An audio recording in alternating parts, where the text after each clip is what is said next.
olha só, eu gostaria de resolver contigo um problema bem simples de termodinâmica que envolve a relação entre a transferência de calor e a variação de temperatura de uma substância. Vamos lá, o enunciado desse problema é o seguinte: a glicerina, propano 1,2,3-triol, é um dos subprodutos da produção de biodiesel, que, sob fermentação anaeróbica, pode resultar na formação de etanol ou butanol. A glicerina possui calor específico de 0,6 calorias por grama vezes grau Celsius. Se 1 kg dessa substância, inicialmente a menos 30 graus Celsius, recebe 12 quilocalorias de uma fonte térmica, determine a temperatura final da glicerina. Ok, então vamos lá. Vamos pensar o seguinte, vamos aqui imaginar a seguinte situação. Então nós temos lá uma quantidade de glicerina, tá? Então essa aqui é a substância, glicerina. Essa glicerina, ela possui uma massa ali informada pelo nosso problema de 1 kg, ou seja, né, 1000 gramas. Outro ponto importante é que essa glicerina, ela se encontra a uma temperatura inicial, vamos chamar aqui de T0, uma temperatura inicial de menos 30 graus Celsius.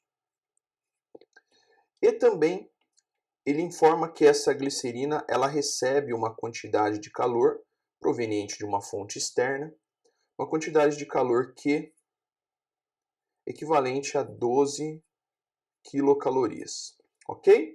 Lembrando então, 12 quilocalorias seria o 12 vezes 10 a terceira calorias, né? Outra coisa importante também que ele informa é que no caso da glicerina, né, no estado em que ela se encontra, né, na fase que ela se encontra, ela possui um calor específico, que aqui a gente representa pela letra C minúscula, né, de 0,6 calorias por grama vezes grau Celsius. Lembrando, o conceito de calor específico de uma substância, ela representa, na verdade, a quantidade de energia, aqui em calorias, né? Então 0,6 calorias, que 1 grama dessa substância precisaria receber para aumentar a sua temperatura em 1 grau, tá? Em 1 grau Celsius. Então, só recapitulando, o calor específico é a quantidade de energia, nesse caso, na unidade de calorias, né? Então 0,6 calorias seria essa quantidade, na qual a glicerina precisaria receber 1 grama, né? 1 grama de glicerina precisaria receber para incrementar sua temperatura em 1 grau. Ok? Isso equivale tanto para aumentar em 1 grau quanto para reduzir. Lógico que quando é para aumentar, precisaria receber calor. E para reduzir, precisaria extrair calor. Tá bom? Então seria que ter o fluxo de calor saindo ou entrando da substância. Nesse caso, nós estaríamos injetando calor nessa substância a partir de uma fonte externa. Ok? E a pergunta dele é bem simples. Qual seria aqui, ó, a temperatura final após o recebimento desta quantidade de calor? Ok? Como a gente não tem mudança de fase, e aqui é importante lembrar aqui, ó, não há mudança de fase, tá? Não há mudança de fase. Nós sabemos que toda a quantidade de calor aqui que essa substância recebe, a gente chama isso de quantidade de calor específico, tá? Ou quantidade de calor sensível.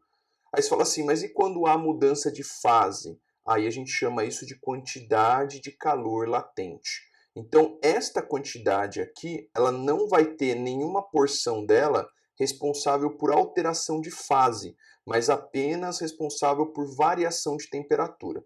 Então, a gente chama isso aqui, ó, de quantidade. Então, essas 12 quilocalorias, ela vai ser chamada para a gente de quantidade de calor sensível.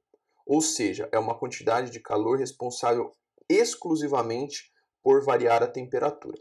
Agora, qual que é a relação entre a quantidade de calor sensível e a temperatura? Vem desta equação, né?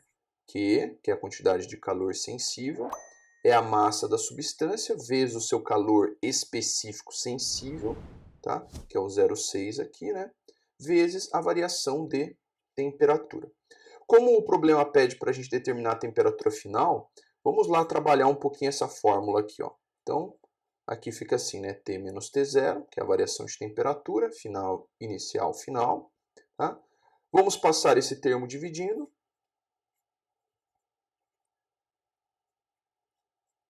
E vamos passar a temperatura T0 somando, ok? Então a gente chega nessa expressão aqui, ó. Q, MC mais T0. Beleza? Então essa é a fórmula aqui que a gente vai usar para calcular a temperatura final da glicerina.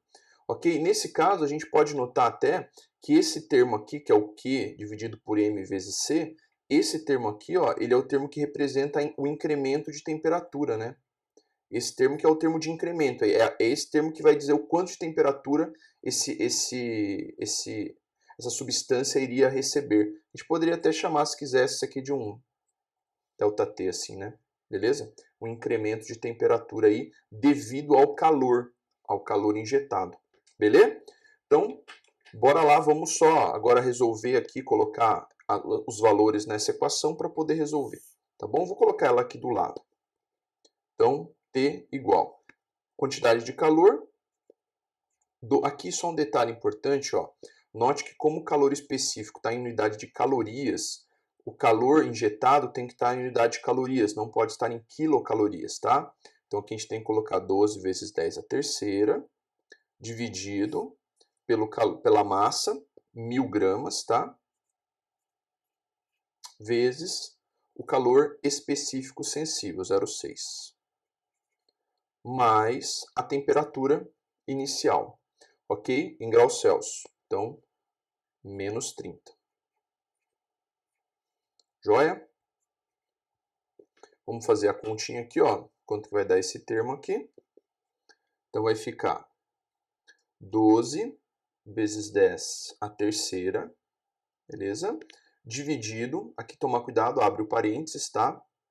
1000 vezes 0,6, ok? Vamos ver aqui quanto que dá o termo de incremento. O termo de incremento aqui, ó, que eu comentei, seria o equivalente a 20, né? Então seria um incremento de 20 graus devido ao recebimento de calor. Aqui só tem que tomar cuidado porque a temperatura inicial é negativa, por isso que fica aqui, ó, menos 30. E 20 menos 30 dá exatamente a temperatura da glicerina, menos 10 graus, tá? Temperatura final. Então note, o que a gente tem aqui? Que a temperatura final da glicerina após receber as 12 quilocalorias de energia passa de menos 30 para menos 10 graus, ok? Então é isso, um grande abraço, até!